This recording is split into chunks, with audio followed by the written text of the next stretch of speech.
Starting off, what is a rate law? Essentially, a rate law is just an equation which shows how the rate of a reaction depends on the concentration of that reaction's reactants. The general form for a rate law looks like rate equals our rate constant, that's K, times the concentration of A and B, those are our reactants, with our reactants being raised to the m and nth power. M and n represent the reaction order for our reactants. More on reaction order in just a second.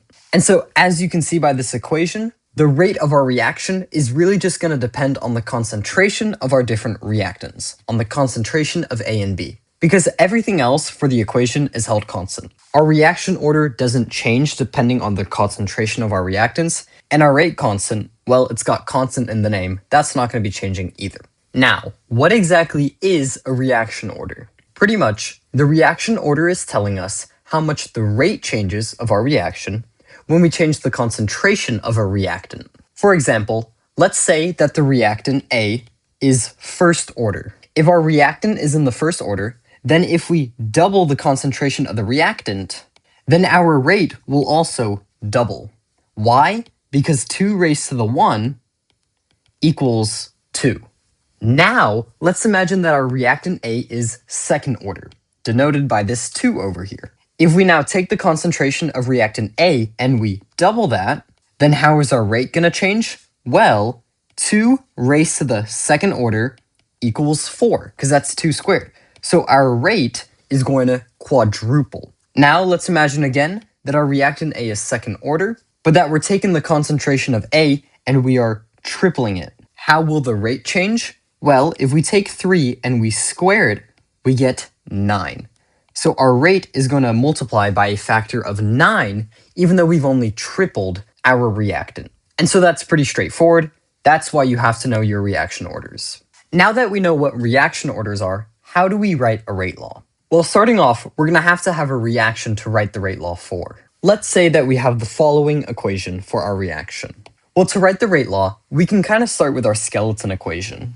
And coming from the skeleton equation, we now just have to plug in everything we know. The rate is what we're actually solving for, so we can just leave that as rate. Again, K is our rate constant. The equation might give this to you, but it also might not give it to you. In this case, we haven't been given it, so we're just going to leave it as K. The concentration of A and B, those are just temporary placeholders to represent we're putting reactants there. So let's put our reactants. Our first reactant is NO, and our second is O2. And now the only thing we have left to fill in is M and N, our reaction orders. Again, these are defined values from our equation, okay? They're never going to be changing, so we do have to find them. So how do we find a reaction order? To do this, we need experimental data. You cannot take a reaction order from the coefficients in the balanced equation. That's a super common misconception from students, but it's just completely wrong. This 2 over here and this 1 over here does not imply a reaction order of 2 and 1. Again, the only way we can ever determine a reaction order is from data. So you'll be given a table like this. It's going to have the initial concentration of our reactants and the initial rate for the formation of our product. Remember from our last video, that initial rate just means the rate measured right at the beginning of the reaction, before anything really changes. If you think back to that curve showing the concentration of our reactants over time, then our initial rate is just going to be that tangent slope at our initial time, t equals 0.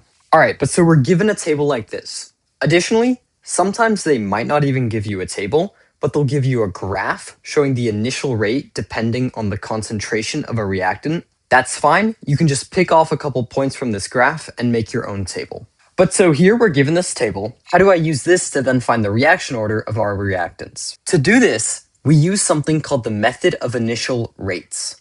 Let me show you how this is done. Starting off, I have to start with one of my reactants. So let's start with NO. I have to find the column for the initial concentration of NO, and then I have to pick 2 points in which this concentration is changing, but the concentration of my other reactants is the same. This part is really important because we want to isolate the effect of just one reactant at a time. So that's going to be experiment 1 and experiment 3, because my NO is going from 0.02 to 0.06, but my oxygen is staying at 0.03 the entire time. Once I've chosen those 2 trials, I'm going to take the rate from the second trial and divide it by the rate from the first trial. I'm then going to take the concentration from the second trial and divide it by the concentration from the first trial.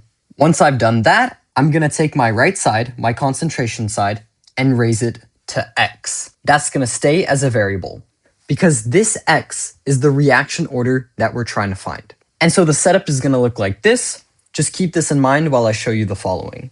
Again, I'm doing for NO. I'm going to take this and divide it by this. And I'm going to set that equal to 0.06 divided by 0.02. Now just use your calculator to find what each side of the fraction reduces to. Alright, so the left side, our rate is going to become 9, and the right side, our concentration is going to become 3. And now, let's just take our x and plop that right there. Again, that x is our reaction order. So now to solve this, to find x, you're literally just asking yourself, what does x have to be to make this equation true? That's the only thing you're saying. You're saying 3 raised to the what equals 9. And we know that to be 2, because 3 squared equals 9. So that means that x will equal 2. So what is my reaction order for NO? It's going to be 2. And so that's how you find the reaction order for a reactant. Let me clean this up a little bit, and then we're going to do the exact same thing for my oxygen. So again, we want to find the reaction order for oxygen. So I have to start by choosing trials in which the concentration of only oxygen is changing. And that's going to be trials 1 and 2. Because my oxygen is going from 0.03 to 0.09, but my NO is staying the same. Now, I'm just going to divide these two rates by one another, and then I'm also going to divide these two concentrations by one another. And so just punch this into your calculator. This left side will reduce to 3, and this right side will also reduce to 3. Now, just place my reaction order x up for my concentration side, and I ask the question, what do I have to raise x to in order for this equation to be true? My answer, 1, because 3 raised to the first power equals 3.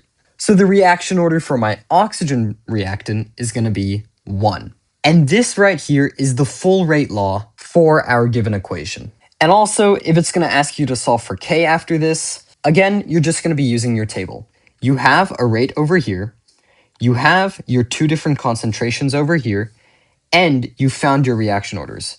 So you can plug all these values in, and then the only thing left is K, which you'll be solving for. And with that being said, that's all you have to know for rate laws in AP Chemistry. If any of this was confusing, I recommend rewatching parts of the video. If it's still not making sense, take a break and come back after. Thank you for watching.